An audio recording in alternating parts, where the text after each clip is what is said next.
Good morning and welcome to Veterans Heartbeat, on the pulse of the veteran, where we discuss issues of health, happiness, opportunity, and well-being of interest to the veteran community, their families, and the community who honors them. Good morning and welcome to another episode of Veterans Heartbeat, brought to you by River, the Rural Institute for Veterans Education and Research. My name is Jason Zencraft. My co-host Ed Lisowski is here with me, and he's the Executive Director of River. We welcome you to a weekly wide-ranging discussion of issues, events, opportunities, and needs in our veteran community. As said before, we're sponsored by River, who offer many services to veterans, such as free weekly vestibular disorder testing and educational programs that focus on veterans helping veterans. So today we have Dan and Mike from Valley Veterans Service Center to talk about VA compensation and pension. So how are you guys doing today? Doing well, thank you. How are you doing today? Oh, magnificent. Can't complain, besides all this damn smoke. It's kind of cleared up down here in the valley. We had a nice rainstorm last night and took care of a lot of our smoke for us. Oh. Well, that's great. So, Dan, you've been working with the Valley Veterans Center for about how long now? About 18 months. Mike, how about you? I started March 3rd of 2015, so however long that's been. Do you two want to explain to the listeners what Valley Veterans Service Center is, where it's located, and what you guys do for veterans? Sure, I'll take that one. The Valley Veterans Service Center is a county veterans office supported by a nonprofit that helps veterans advocate for disability benefits, pension, and any other VA benefits they may be entitled to.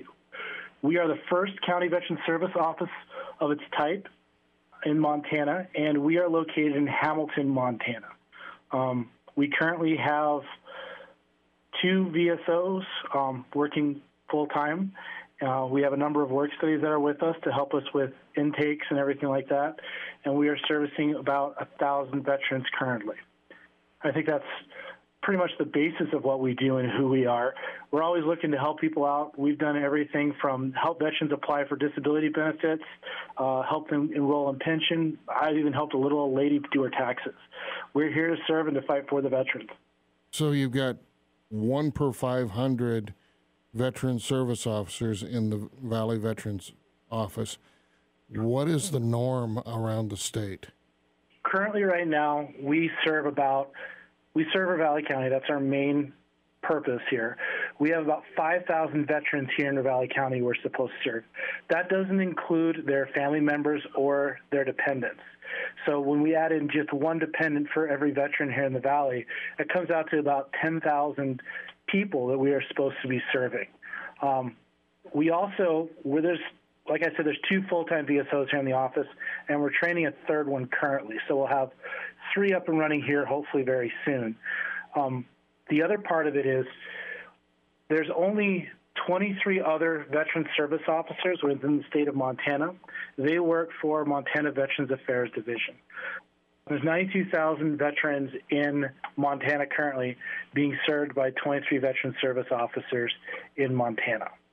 So currently, Valley Veterans Service Center, how many open cases do you have? We have a little over 1,050 open cases. And how much have you brought into the Valley County veterans? So when I started this office, when I took over this office in March of 2015, there was roughly between 150 and 180 open cases. So in the space of 2 years, with the growth of Dan and everyone else, we have over tripled that case number. We are still currently seeing a growth in our office of 1 new case a day.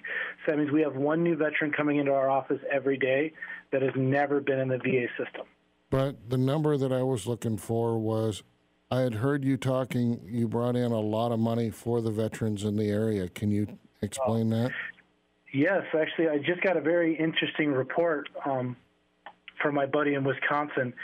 He shared with me the report of how many claims we've had completed last month. So these are claims that were filed and completed by our regional office.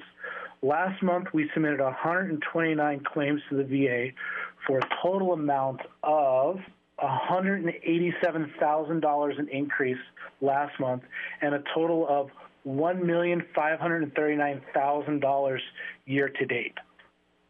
That's pretty impressive. Jeez. We've increased our number substantially. I believe before I took over this office, the 2 years prior before I took over this office, the veterans in Valley County, their claims only increased by about 1,400,000. And in the 2 years that we've been here, we've over tripled that. So just in the past 7 months, we've earned more for veterans than there has in the 2 years prior to us being here. In other words, you're actually getting out there and doing it for your vets. Yeah, we're fighting for our veterans. I don't want to say we're getting out there and doing anything. The veterans are coming to us. We have very little outreach we're doing right now. Veterans are coming into us via word of mouth, hearing the jobs they're doing for their buddies, and they're coming in saying, hey, I heard you did this for so-and-so. Can you help me out? And it's incredible how many veterans come in here saying that we talked to their friend and they want to get help as well.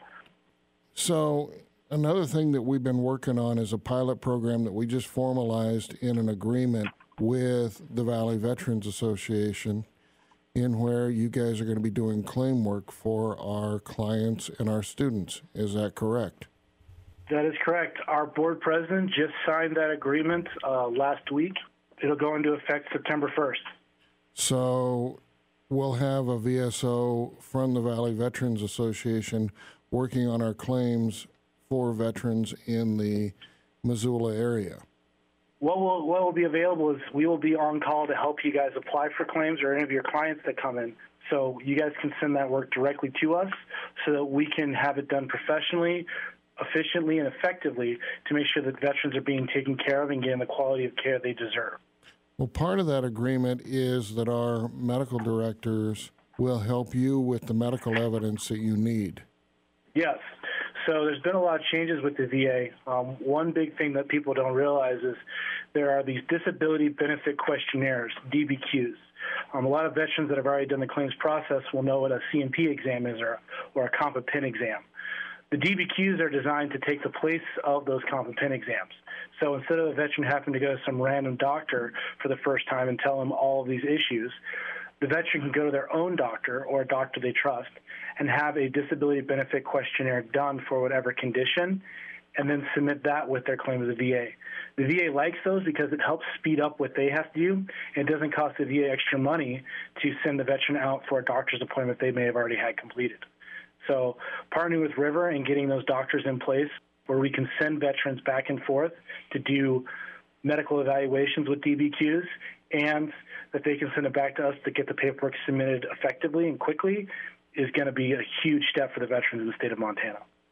Now, what is the difference between a state veteran service officer and a county veteran service officer? The main difference is state veteran service officers are funded and supported by the state. County veteran service officers are local. So I am employed by Ravalli County, and my direct boss is the county commissioners. I am responsible for my local veterans and making sure they're taken care of. It gives me a lot more ability to interact locally with the veterans here and different organizations here locally. For example, we have created 2 other local partnerships with Missoula-Ravalli Transportation Management Association, the people that do the iRide vans, to provide us 2 vans so that we can transport veterans to and from doctor's appointments they may need to go to. Another thing that we've created a partnership with is the Missoula Vet Center so that we can have a full-time counselor here in our office to support veterans that may need mental health assessments or counseling. And being a local office or a local county veteran service office allows us to create these partnerships that are effective in serving our veterans at a local level. So in other words, bottom up, not top down. Correct. I get to sit here and talk to the same veterans that I do claims for. It's not something that I have to worry about, where's this guy coming from? It's not all business for me. Ed, us being here in, this is Dan, us being here in Ravalli County allows a veteran, let's say from Missoula or the southern end of the county, to actually drive that 50 minutes to get up to see us instead of driving an additional 45 minutes on top of that to go to the Missoula office. So that's one of the biggest things that's what biggest differences between the state and us. What we would like to see is more county veteran service offices throughout the entire state. So the poor guy up in Sydney doesn't have to drive all the way down to Miles City just to have an hour appointment with a veteran service officer that's funded by the state. So what we could do is get a county veteran service officer in the local area, local to Sydney, that may even supply services or provide services to 2 or 3 counties. But that way, they instead of making a 4-hour drive or a 3-hour drive, they're making a 45-minute drive. Older veterans is important because, especially with our Vietnam and Korea veterans getting up there in age, they can't drive an extended period of time to get the help that they need. Yeah, we talked about a Korean War vet, and I got to give a shout out to our new congressman who stepped up and took care of this Korean War vet. He was had some issues with medical, and the VA wanted to send him for a CAT scan down to Denver, and with the help of Congressman Giaforte's office, he's getting the CAT scan right here in Missoula. So kudos to the congressman on that one. But what we're talking about here is we've got older populations that need local help, not long-distance help, and that's what River is trying to bring in. Plus, we're an additional major difference between the local county veteran service office and the state. We have the ability to actually go out and see veterans in their homes. So we call it the Veterans Outreach Program. So if a World War II vet or a Korea vet can't make it into the office for whatever reason, and usually those reasons are medical or physical reasons, they're limited to staying within the confines of their own property or their home or what have you. We actually have the ability to remotely go out and service them just as if we were in the office with every digital capability that's afforded to us here. And we've done that numerous times now, meeting with veterans in their houses, in their garages, in their barns, in their campers, no matter what. And we've done that now. We've been doing that now for approximately 6 months. Yeah, wasn't that from a grant from the River Foundation? Yeah, some little company up in Missoula allowed us to help us doing that. I'm not sure who it was. I can't remember their names at all. Thanks, guys. Thanks for that shout out. Without that grant, we wouldn't be able to do that. That was a huge step forward for us, and we've actually served a number of veterans in that way, so thank you guys for that. We've had some significant major victories in the last 2.5, 3 years, that being one of them, but hooking up with MRTMA to provide rides to veterans who have had so much difficulty getting rides to and from appointments, the vet center coming down here for counseling has been huge. They used to come down 1 day a week and see approximately 5 to 15 people, if that. Now our counselors seeing 220 individuals per month. The Missoula Vet Center started sending down a second counselor now, so we actually have 2 counselors coming into our office to serve the veterans here in Ravalli County. Another thing is Mike and I have taken this, everything that we do almost completely digital, and it's backed up in the cloud, so it's completely secure. But we can do everything digital now, so we don't have to mail or fax any claims to the VA. We can directly upload them, increases our efficiency and effectiveness. And the timing is for how fast a claim can get back from the VA. So what is your average claim time down there? That's a loaded question. Yeah. Frankly, there's really no average. The claims, you can. This is one of the problems I have with people that spew out the answers to that question, because the claims are so vastly different one from another that you can ask me how long it takes to from start to finish, but really that depends on whether or not the veteran is getting into their appointments in a timely fashion, getting back their paperwork in a time. In a perfect universe with all of the evidence ready to be submitted, we can have a claim in 3 to 5 weeks. Completed, meaning completed claim means that we filed it and the VA's adjudicated it and awarded it. Yeah, it's getting all the little pieces and parts together. That's the huge component to the whole thing. I know that we have the DAV, the Purple Heart, and a few other associations that are out there working claims too. So do any of those come down to the local county level? I can't say particularly for either of those organizations. I do know that Montana Veterans Affairs Division out of Missoula does send one person down to Stevensville and Hamilton once per month. I don't know if DAV or Military of the Purple Heart send any advocates our way. But again, this brings me back to something I said earlier, that we have digital access to everything. We are completely accredited veteran service officers, can access the VA information.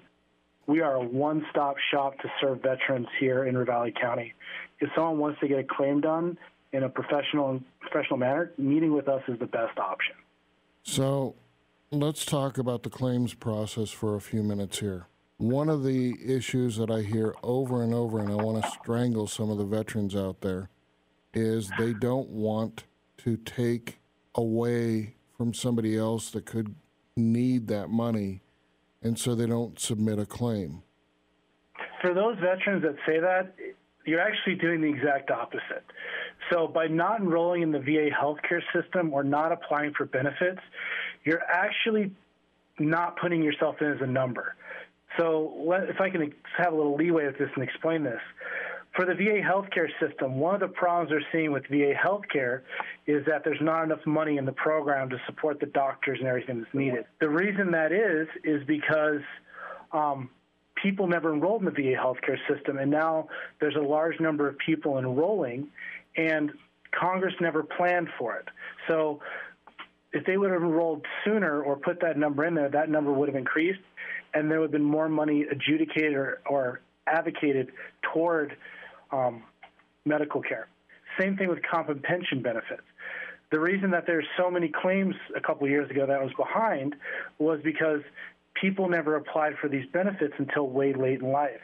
And the system got overloaded because they never built the system to establish or deal with those large number of claims coming in.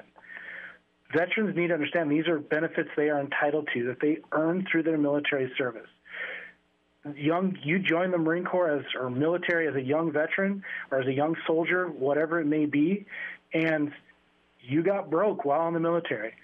If you were in a normal construction job or any other job and you got hurt at that job, you would be compensated for it. The military is no different, and they need to apply for their benefits.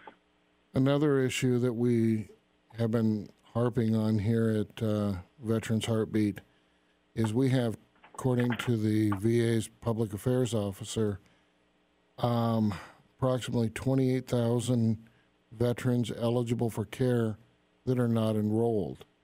How do you see we can reach out to them and get them in the system? My answer, county veteran service offices. This goes back to what Dan said earlier.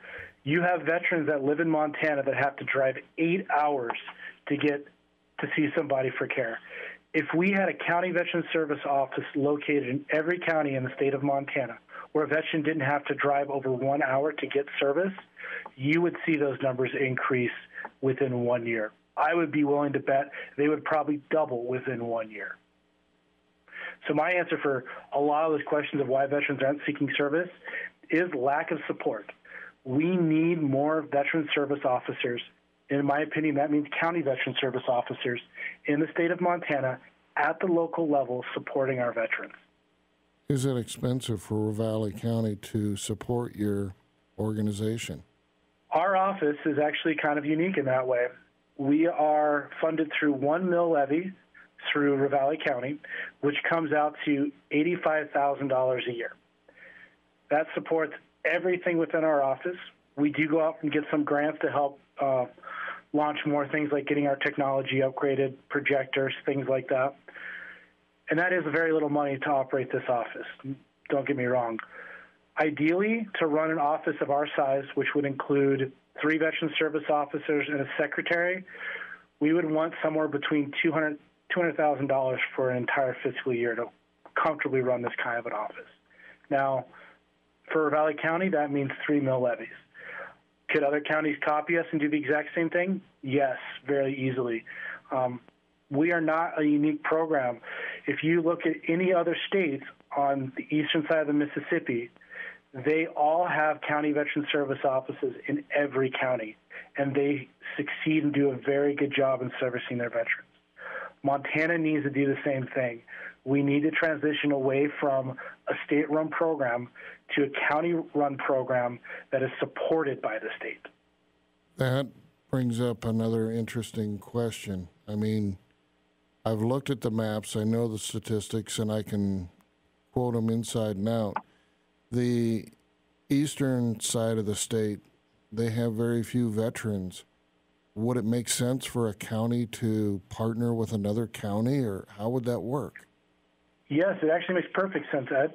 The state of Nebraska is unique in this way. They have, our eastern Montana mimics Nebraska almost identically.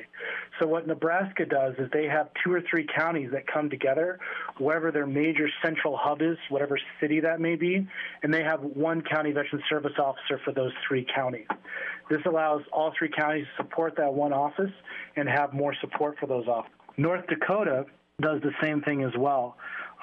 They do have county veteran service offices that come together in those smaller counties to support that as well. North Dakota is also similar to us, that they are transitioning from a state model currently to a county veteran service office system like we want to do here in Montana. So going from a bottom-up model, River in its outreaches has done some outreach up on some of the Indian reservations. And if you look at the difference between Wolf Point and Poplar, night and day difference. I mean, they're 50 miles apart and night and day difference. Each one needs different support in different ways. I totally agree. And the best people to figure out what the needs are of the citizenry are obviously the local county veteran service office. So the county commissioners and the county, the people that are running the county should be able to have the majority of the input on what they need for their county's veterans. And to add on to what Dan said, I totally agree with what Dan said. The needs of my county out here in western Montana compared to the needs of a county in eastern Montana are going to be completely different. And I don't know what those needs are.